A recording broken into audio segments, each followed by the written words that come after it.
সিলেটে ফিলিং স্টেশনগুলোতে নেই দীর্ঘ লাইন, অনেকটা স্বাভাবিক পরিবেশে চলছে কার্যক্রম।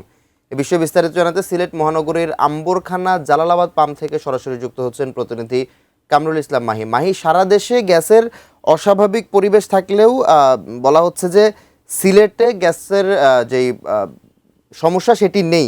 এর পেছনে কারণ কি জানাবেন, এবং এই মুহূর্তে আসলে কেমন দেখতে পাচ্ছেন সেখানকার অবস্থা? মাহাতির আসলে একেবারেই নেই বললেই আসলে সেটি ভুল হবে। গত কয়েকদিন আগেই যে সংকটটা ছিল সেই সংকট এখন কিছুটা আসলে কেটে গেছে। অর্থাৎ আজকে আমরা সকাল থেকেই বেশ কয়েকটি সিএনজি পাম্প আমরা ঘুরেছি।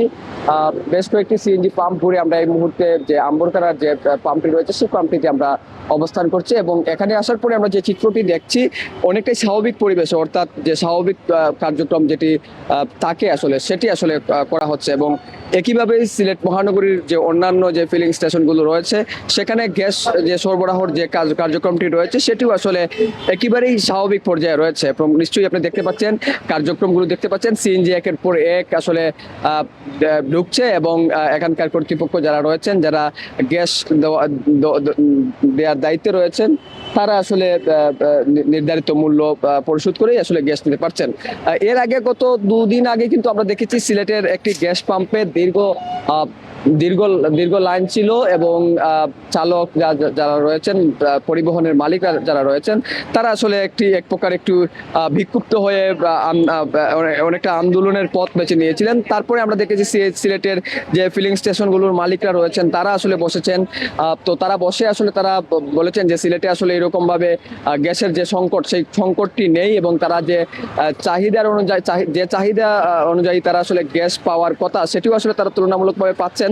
তবে যেহেতু জাতীয়ভাবে আসলে একটি সংকটের কথা বলা হচ্ছে, সেই ক্ষেত্রে আসলে কিছুটা সতর্ক আসলে তারা রয়েছেন। এবং আপনি নিশ্চয়ই জানেন যে